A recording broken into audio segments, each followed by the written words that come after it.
Platform पे। ठीक है, अभी तक हम भारतीय दंड संहिता कर रहे थे और इससे पहले भी यूट्यूब पे मैंने भारतीय दंड संहिता कराया हुआ है। देखो होता क्या है, जब आप यूपीएसआई की परीक्षा देने जाते हो तो दंड संहिता आधा अधूरा पढ़कर चले जाते हो और अंततः वहाँ प्रश्न नहीं होते। तो टाइम्स कोचिंग का यह प्रयास है इस बार कि संपूर्ण दंड संहिता को फ्री पढ़ाया जाए।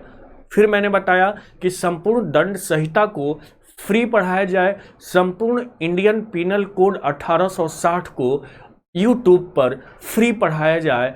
और इसीलिए मैं आपके सामने हूँ और आपके साथ हूँ। उम्मीद करता हूँ कि इस वीडियो को देखोगे और इस वीडियो से क्या होगे, आप लाभान्वित होगे। ठीक है, क्योंकि दंड संहिता को छोड़कर जाना ठीक उसी प्रकार है कि बिना तैयारी के आप दारोगा की परीक्षा में चले जाना।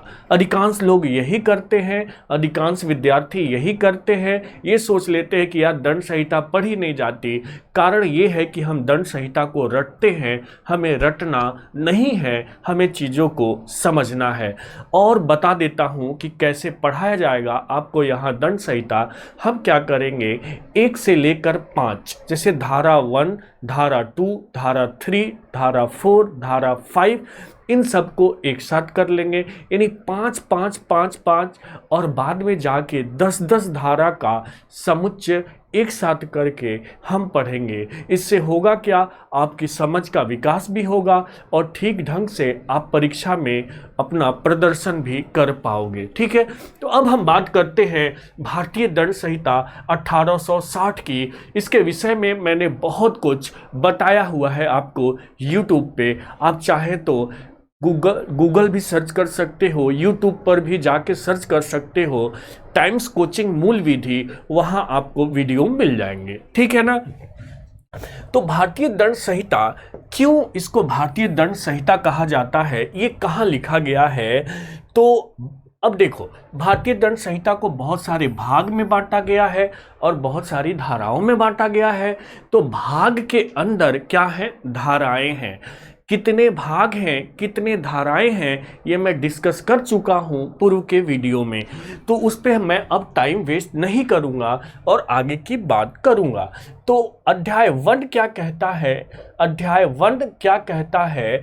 तो अध्याय 1 में बहुत सारी धाराएं हैं और वो जो धाराएं हैं बहुत सारी बात कहती हैं। इसी तरह अध्याय 2 में जाओगे ना तो वहाँ भी बहुत सारी धाराएं, अध्याय 3 में जाओगे ना तो वहाँ भी बहुत सारी धाराएं हैं। तो अब देखो धारा 1 ये कहता है, देखो ये 1 का मतलब धारा 1। ठीक है, धारा 1 क्या कहता है? कहता है कि संहिता का नाम और उसके प्रवर्तन का विस्तार, यानी कि जो संहिता है उसका नाम क्या होगा? तो भारतीय दंड संहिता। पूछता है आपके यूपीएसआई में ये कहाँ लिखा गया है? तो बस बेहिचक बेझिझक आपको क्या रिप्लाई कर देना है, क्या ऑप्शन टिक कर देना है? धारा 1 और उसके प्रवर्तन का विस्तार। यानी धारा 1 में 2 बातें दी गई है, एक संहिता का नाम दे दिया गया है और उसका परिवर्तन का मतलब, परिवर्तन मत सोच लेना, प्रवर्तन मतलब कहाँ वो लागू होगा। तो आगे ये कहा गया है कि यह अधिनियम भारतीय दंड संहिता कहलाएगा। मैंने बताया नाम, तो नाम क्या कहलाएगा? तो भारतीय दंड संहिता कहलाएगा और इसका विस्तार जम्मू कश्मीर राज्य के सिवाय संपूर्ण भारत पर होगा। अब क्या कहा गया है कि इसका विस्तार संपूर्ण भारत पर होगा। ये जम्मू कश्मीर को क्या किया गया है? हटा दिया गया है। तो अब आपको समझ में आ गया होगा कि धारा 1 क्या है। धारा 1 में संहिता का नाम, और संहिता का नाम क्या होगा? भारतीय दंड संहिता। ठीक है, और कहाँ लागू होगा? तो ये संपूर्ण भारत पर लागू होगा। पहले क्या था, जब जम्मू कश्मीर से 370 हटा तो ये लागू हो गया, पहले वहां लागू नहीं होता था क्योंकि विशेष राज्य था जम्मू कश्मीर, तो वहां एक संहिता लागू होती थी, उसका नाम था रणवीर संहिता, तो वो अब हटा लिया गया है। अब जम्मू कश्मीर में भी क्या है? भारतीय दंड संहिता लागू है। अब हम बात करेंगे धारा टू की। अब देखो धारा 2 की बात क्या है, यहां देखो 2 का मतलब क्या है, धारा 2 भारत के भीतर किए गए अपराधों का दंड। अब दो कंडीशन है कि मान लो ये बंदा है तो ये भारत के भीतर अपराध कर सकता है। क्या कर सकता है ये देखो, ये क्या भारत के भीतर अपराध कर सकता है, या दूसरा कंडीशन है ये भारत के बाहर अपराध कर दे। दो ही कंडीशन है ना, या तो भारत के भीतर अपराध कर दे या भारत के बाहर अपराध कर दे। तो इसी के विषय में बात की गई है, ठीक है ना। तो धारा 2 क्या कहता है, भारत के भीतर किए गए अपराधों का दंड।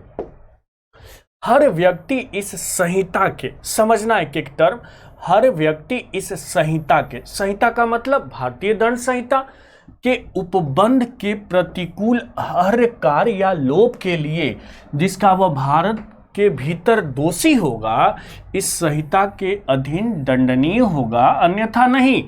यानी कि अगर कोई व्यक्ति कोई प्रतिकूल कार्य करता है संहिता के अगेंस्ट में, मान लो संहिता में लिखा गया है कि फला चीज जैसे मृत्यु या कारित, आपने मृत्यु कारित किसी को किया यानी कि उसका मर्डर कर दिया, ठीक है। तो अगर वो चीजें फुलफिल कर रहे हो आप, ठीक है, तो अगर वो भारत में कर रहे हो तो उस संहिता के अधीन आपको दंड मिलेगा। आ गई बात समझ में, क्योंकि भारतीय दंड संहिता में क्या क्या कहा गया है, अपराध, अपराध की परिभाषा दी गई है और दंड की बात की गई है, क्योंकि फला अपराध है और उसके लिए क्या दंड का प्रावधान है, यही तो बात भारतीय दंड संहिता करता है, ठीक है। और हाँ, और IR, हाँ एकदम सही बता रहे हो, CRPC क्या करता है, क्रिमिनल प्रोसीजर कोड है वो, ठीक है, वो कैसे प्रोसीजर होगा, ठीक है, वो बात करता है, ठीक है। क्रियान्वयन कैसे किया जाएगा, जांच कैसी होगी, वो CRPC बात करता है। लेकिन हम यहाँ किसकी बात कर रहे हैं, IPC की बात कर रहे हैं। तो अब फिर समझिएगा कि 2 क्या है, भारत के भीतर किए गए अपराधों का दंड, और 3 देखो क्या कहता है, भारत से परे, यानी कि भारत से बाहर किए गए किंतु उसके भीतर विधि के अनुसार विचारणीय अपराधों का दंड। भारत से परे किए गए अपराध के लिए जो कोई व्यक्ति किसी भारतीय विधि के अनुसार विचारण का पात्र हो, भारत से परे किए गए किसी कार्य के लिए उसे इस संहिता के उपबंधों के अनुसार ऐसा बरता जाएगा मानो वह कार्य भारत के भीतर किया गया हो। समझिएगा इसको, कोई बंदा भारत से बाहर कार्य करता है, मान लो किसी का मर्डर करता है बाहर वो, ठीक है, और भाग के कहाँ आ जाता है, भाग के कहाँ आ जाता है, इंडिया आ जाता है, तो उस पे क्या, उस पे भारतीय दंड संहिता के अनुसार क्या होगी, कार्रवाई होगी। तो भारत से परे किए गए किसके, उनके भीतर विधि के अनुसार विचारणीय अपराधों का दंड, ये किस में कहा गया है, 3 में कहा गया है। अब देखो, अब उसी को थोड़ा सा और एलेबोरेट किया गया है कि राज्य क्षेत्रातीत अपराधों पर संहिता का विचार, ये 4 में कहा गया है। क्षेत्रातीत मतलब राज्य के क्षेत्र से बाहर, इस संहिता को भारत से बाहर और परे किसी स्थान पर भारत के किसी नागरिक के द्वारा, मैंने बताया कि भारत के बाहर कोई नागरिक है, भारत का बाहर कोई नागरिक है और वो कहाँ का नागरिक होगा, भारत का नागरिक होगा। अगर वो कोई वहाँ कार्य करता है, वहाँ कोई कार्य करता है तो उस पे कार्यवाही, जो भारत के अंदर कार्यवाही भारतीय दंड संहिता 1860 के अनुसार क्या होगी, ठीक है। दूसरा है भारत में रजिस्ट्रीकृत, समझना है इसको, जैसे मान लो ये पोत है, ठीक है, ये पोत है, पोत का मतलब जलयान है या कोई विमान है, ठीक है, एयरक्राफ्ट है, वो भारत में ये रजिस्टर्ड है, क्या है, भारत में रजिस्टर्ड है। समझना, जैसे एयर इंडिया का विमान है या भारतीय कोई जलयान है, पोत है, और वो यात्री विमान जो है यात्री को लेके जा रहा है, जलयान सामान्य यात्री को लेके जा रहा है, और रजिस्ट्रेशन उसका कहाँ है, भारत में है, और उस पर कोई समस्या हो रही है आपस में, मान लो उस पर कोई लड़ाई झगड़ा हो रहा है या कोई समस्या हो रही है, तो वो जो केस चलेगा 1860 भारतीय दंड संहिता के अनुसार भारत में चलेगा। ये नहीं कि समुद्र में जा रहा है और बीच में लड़ लिया, ठीक है, तो पता चले कि अमेरिका के क्षेत्र में, तो अमेरिका में नहीं चलेगा, वो कहाँ चलेगा, इंडिया में चलेगा। समझना इसको, ठीक है। थर्ड कहा गया है कि भारत में स्थित कंप्यूटर संस्थान को लक्ष्य करके भारत से बाहर परे किसी स्थान में अपराध कारित करने वाले किसी व्यक्ति के द्वारा किसी दिए गए अपराध में लागू होता है। समझना, जैसे मान लो ये होम मिनिस्ट्री की साइट है, होम मिनिस्ट्री की वेबसाइट है। समझना इसको, और इसको चाइना में किसी हैकर ने हैक कर लिया और यहाँ से उसने क्या किया, बहुत सारे फाइल को गायब कर दिए, हैक कर लिया, ठीक है। अब क्या होगा कि इस पे जिसने हैक किया है फाइल, उस पे भी भारतीय दंड संहिता 1860 के अनुसार भारत में मुकदमा चलेगा, ठीक है। भारत सरकार मांग करेगी कि जो हैकर है उसको हमें दिया जाए, ठीक है, और हम उस पर क्या करेंगे, अपने कानून के अनुसार उस पर हम कार्रवाई करेंगे। तो समझ में आ गया होगा, ठीक है, कि भारत से बाहर, पहला क्या है, भारत से बाहर और परे किसी स्थान में भारत के किसी नागरिक द्वारा अबू सलेम, ये सब जो प्रत्यर्पण होता है, यही संहिता यानी कि धारा 4 और 4 का उपबंध 1 के अनुसार, देखो अबू सलेम को प्रत्यर्पण भारत सरकार ने करवाया, ठीक है। तो ये समझिएगा, फर्स्ट समझिएगा, सेकंड समझिएगा और थर्ड समझिएगा, यहाँ से खूब प्रश्न पूछे जाते हैं। भारत से बाहर परे किसी स्थान में भारत के किसी नागरिक द्वारा, ठीक है, जैसे मैं हूँ और जाके युगांडा में किसी की हत्या करता हूँ और भाग के आ जाता हूँ इंडिया, तो मेरे पे जो मुकदमा चलेगा 1860 के अनुसार इंडिया में चलेगा, ठीक है। आ गई बात समझ में।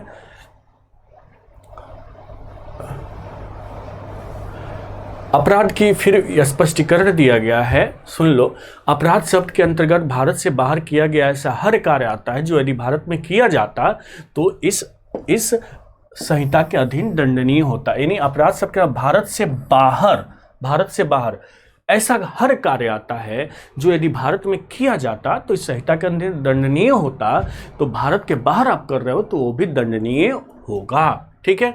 ये कंप्यूटर वही जो सूचना प्रौद्योगिकी 2000 में लाया गया, वही कि भारत के बाहर का कोई हैकर है और भारतीय कंप्यूटर को लक्ष्य करके और उसके क्या कर रहा है, फाइल को हैक कर रहा है, तो उस पे जो धारा चलेगी वो भारतीय दंड संहिता 1860 के अनुसार चलेगी, ठीक है ना। आ गई बात समझ में। अब देखो फिर वही थोड़ा सा दृष्टांत यानी उसका स्पष्टीकरण है। क नाम का एक नागरिक है जो भारत का नागरिक है, युगांडा में हत्या करता है। वह भारत के किसी स्थान में जहां वह पाया जाए हत्या के लिए विचारित और दोष सिद्ध किया जा सकता है। यानी कि क भारत का नागरिक है और युगांडा में जाके क्या करता है, वो किसी की हत्या कर देता है, तो और भारत में पाया जाता है तो उस पर 1860 के अनुसार क्या कार्रवाई होगी, ठीक है। तो ये हमने पढ़ा, ठीक है। अब धारा 5 क्या कहता है समझ, धारा 5 क्या कहता है समझना।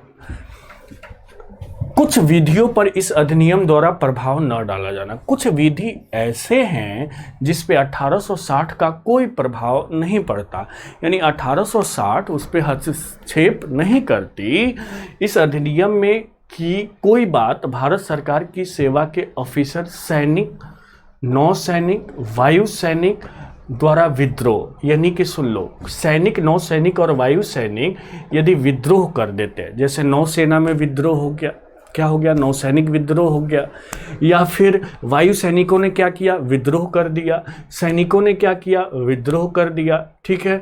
सरकार की सेवा के ऑफिसरों ने क्या किया, कुछ विद्रोह किया, तो को दंडित करने वाले तो अगर इन लोगों का जैसे कोर्ट मार्शल अगर किया जाता है, ठीक है, या फिर पर्टिकुलर सेवा के ऑफिसरों के लिए कोई कानून बना है तो उसी कानून के अनुसार वो दंडित होंगे, ठीक है। 1860 के अनुसार दंडित नहीं होंगे। देखो, को दंडित करने वाले किसी अधिनियम के उपबंधों या किसी विशेष स्थानीय विधि के उपबंधों पर प्रभाव नहीं डालेगी। जैसे कुछ दिन पहले एक वायरल हुआ था वीडियो, जिसमें ये दिखाया गया था, मैं नाम नहीं लूँगा, जिसमें ये दिखाया गया था कि सैनिकों को ठीक से खाना नहीं मिलता। दाल उल दिखाया गया था कि दाल पानी वाला दाल है। तो अब इसको जो जिस सेवा से संबंधित था वो सैनिक, तो उसने उस पे क्या किया गया, डिसिप्लिनरी कार्रवाई की गई, अनुशासनात्मक कार्रवाई की गई। क्या की गई? अनुशासनात्मक कार्रवाई की गई। आ गई बात समझ में? तो और उस पर 1860 के अकॉर्डिंग मुकदमा नहीं चला था, ध्यान रखिएगा। तो ये धारा 5 कहता है। तो समझ में आया होगा, समझ में आया होगा। पुनः एक बार रिवीजन कर लेते हैं ताकि आपके दिमाग में बैठ जाए और इस बार वर्दी आपके पास हो। 1 पूछेगा तो 1 में संहिता का नाम और उसका विस्तार, प्रवर्तन। 2 पूछेगा तो भारत के भीतर किया गया अपराध। अगर 2 पूछेगा धारा तो भारत के भीतर अपराध। 3 पूछेगा तो भारत से बाहर अपराध। ठीक है। 4 उसी का एक्सप्लेनेशन है, राज्य क्षेत्रातीत अपराधों पर संहिता का विस्तार। ठीक है। भारत से बाहर किसी स्थान में भारत के किसी नागरिक द्वारा, ये मैं बता चुका हूँ। भारत में रजिस्ट्रेट किसी पोत और विमान, ध्यान देना, हो सकता है यूपीएसआई में आ जाए कि पोत और विमान रजिस्टर्ड हैं, तो जो उस पर कार्रवाई होगी वो 1860 के अनुसार कार्रवाई होगी, भारत में कार्रवाई होगी।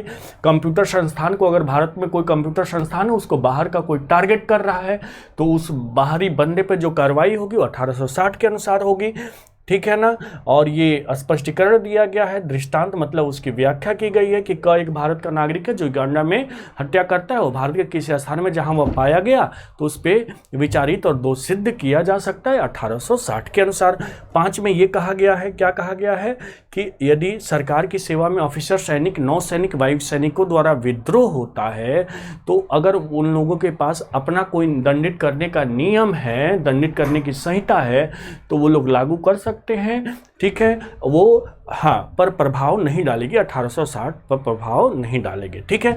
तो नेक्स्ट क्लास में हम धारा 2 की बात करेंगे, और नेक्स्ट क्लास में हम किसकी बात करेंगे? धारा 2 की बात करेंगे। ठीक है।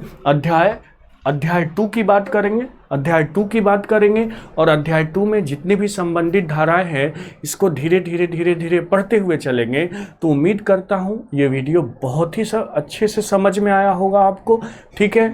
अगर कहीं भी कोई समस्या हो तो कमेंट सेक्शन में कमेंट करें, अगले वीडियो में उसको सुधारने का प्रयास किया जाएगा।